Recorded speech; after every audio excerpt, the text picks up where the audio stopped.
असतो मा सद्गमय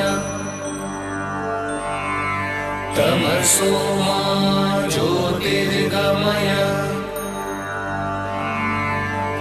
मृत्योर्मा अमृतं गमय। ॐ शान्ति शान्ति शान्तिः।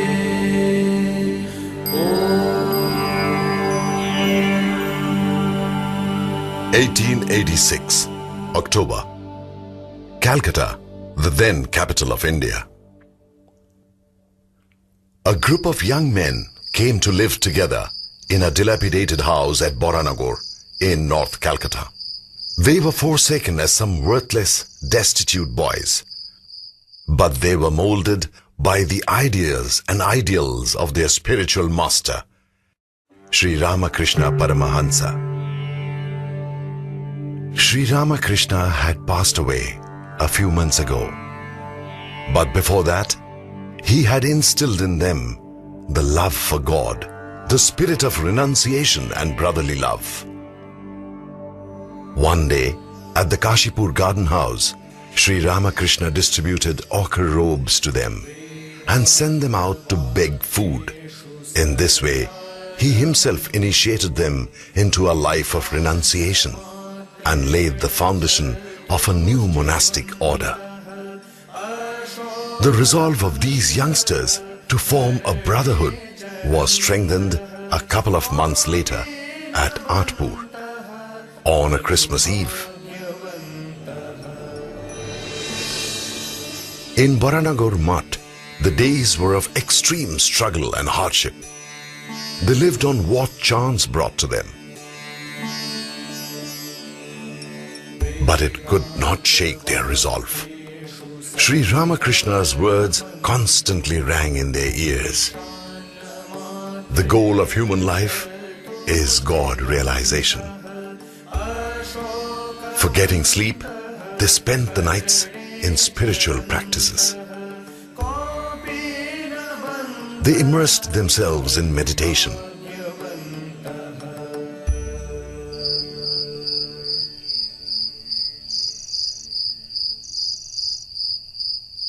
They studied various scriptures to quench their thirst for truth. Their love and longing for God found expression in their devotional songs.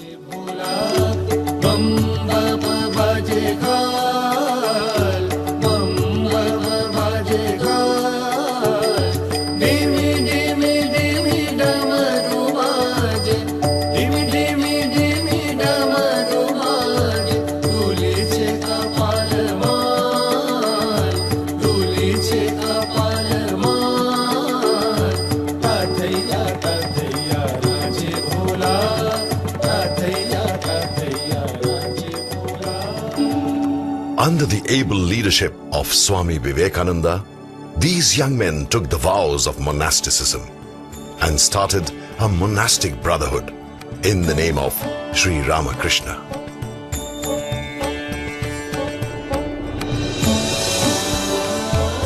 The determination of those young men has borne fruit in the form of Balur Math.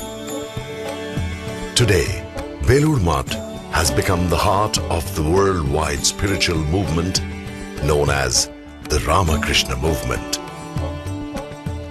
Once, Swami Vivekananda uttered these prophetic words about Balur Math. The blazing light of universal harmony that will emanate from here will flood the whole world.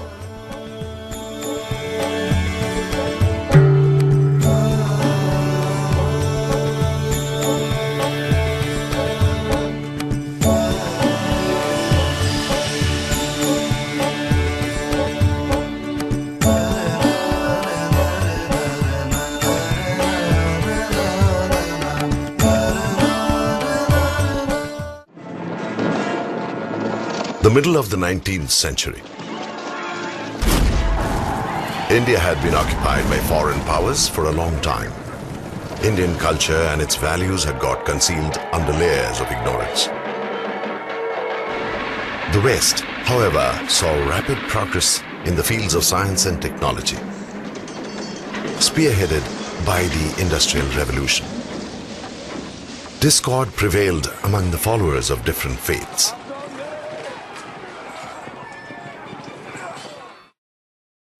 The scientific spirit of inquiry shook religion and spirituality to their roots.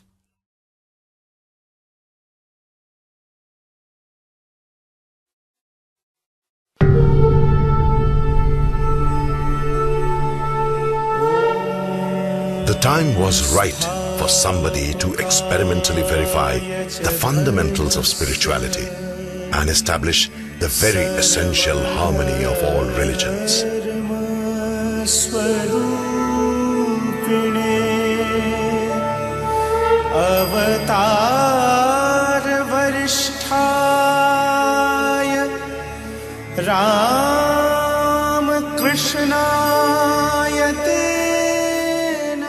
Sri Ramakrishna was born on the 18th of February 1836 in the village of Kamarpukur, about 60 miles from Calcutta.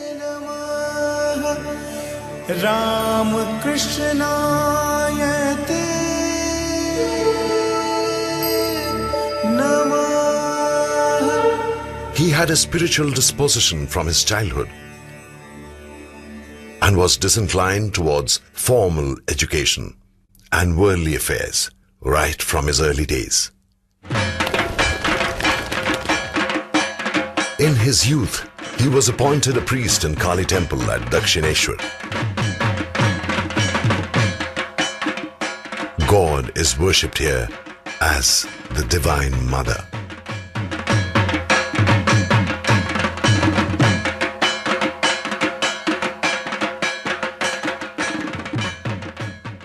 Sri Ramakrishna developed a deep devotion towards her. His intense longing culminated in the vision of the Divine Mother.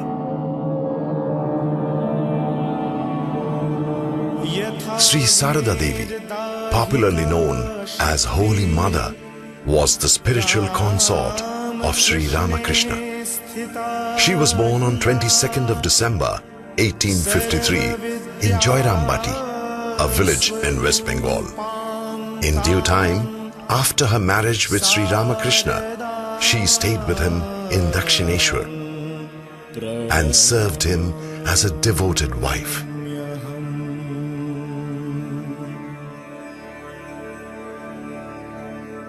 They lived immaculately pure lives, and their relationship was entirely spiritual.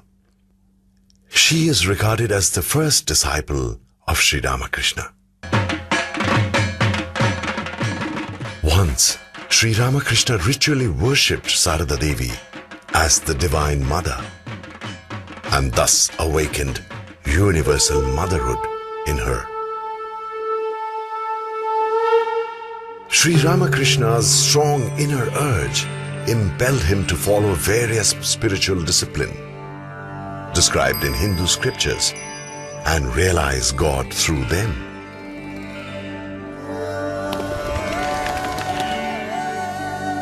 He followed the paths of Islam and Christianity and attained the highest realization through each of them. His spiritual practices led him to realize oneness with God. He then habitually lived in an exalted state of consciousness, in which he saw God in all beings. Sri Ramakrishna expressed the quintessence of the realizations of his 12-year-long spiritual practices in a simple dictum: Joto Moth, Toto Poth. As many faiths, so many paths. As bees swarm around a fully blossomed flower, devotees now started coming to Sri Ramakrishna in Dakshineshwar.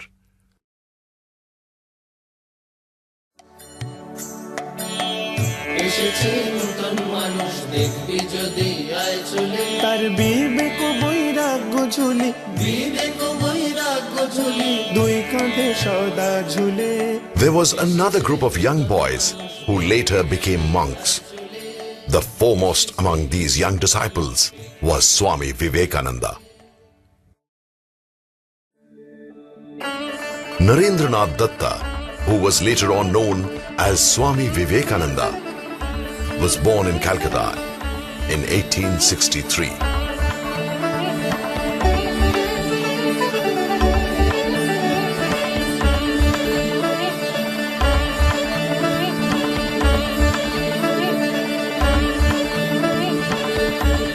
Swami Vivekananda was a prodigy endowed with many talents.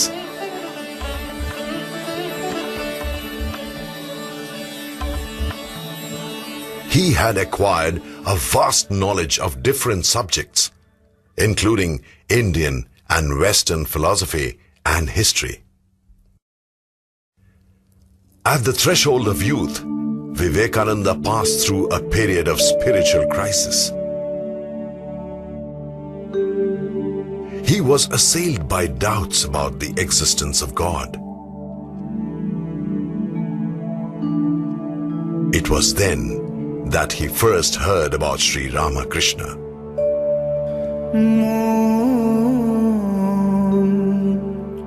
চলো নিজ নিকেতনে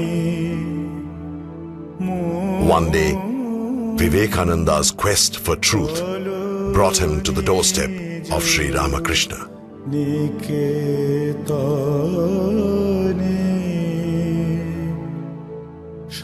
He asked Sri Ramakrishna straight away, "Sir, have you seen God?" The reply was, "Yes, just like I see you, only more intensely."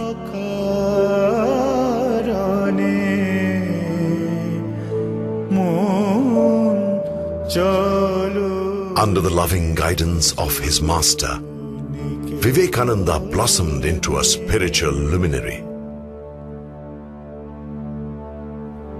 Thus began the pure, unselfish guru-disciple relationship between them.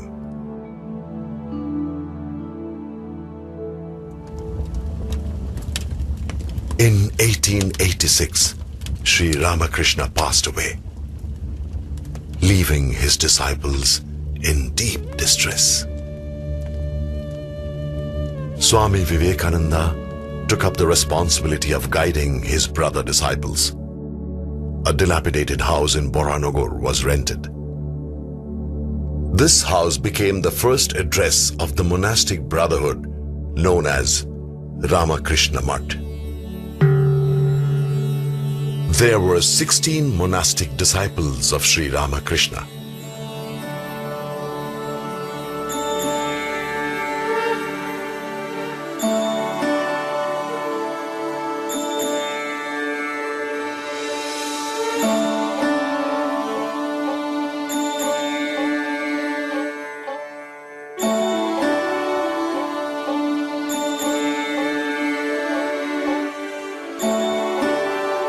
The monastic tradition started by them combines some of the best elements of the Eastern and Western monasticism. Its emphasis on service, universal and modern outlook, synthesis of yogas, harmony of religions, and such other features make this tradition a distinctive one. The Ramakrishna Math was established, but Vivekananda's mission was not complete. He heard the inner call for a greater mission in his life. After staying in Boranagar monastery for about 2 years, he set out on a long journey as a mendicant monk for the exploration and discovery of real India. During his travels, he was deeply moved to see the appalling poverty and backwardness of the masses of India. It was clear to him that the real cause of India's downfall was the neglect of the masses. After traveling through the length and breadth of India, one day Swami Vivekananda found himself on the southernmost tip of the country at Kanyakumari. Here, he meditated for 3 days and nights, and the complete picture of his future mission unfolded before him. Vivekananda realized that cultural exchange between the East and the West was vitally necessary. India will gift her spiritual wealth to the West, and in exchange, the West will share the knowledge of science and technology with India. Taking the Parliament of Religions as a God-given opportunity, he decided to sail to America in 1893.